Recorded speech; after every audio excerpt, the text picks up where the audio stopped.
ته خبر یې دیشه چې په کومې جینۍ زه لاس کېږدم د هغې قسمت بدل شي، سوپر سټار جوړه شي. اوس ستا نمبر دی.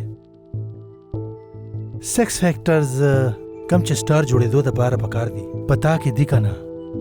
मतलब څه سر؟ اټ مینز ایکس فیکټرز. خو خیر پرېږده، دا راته وایه چې څه بس کې زه رړمه.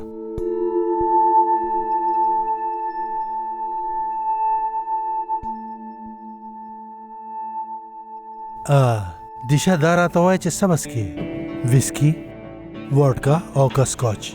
Thank you sir but I don't drink. که داسې شرمېږي نو هیروین به څنګه جوړېږي؟ زه صحیح ده، د سافټ نه به شروع کړو او بیا هارډ به ټرای کړو.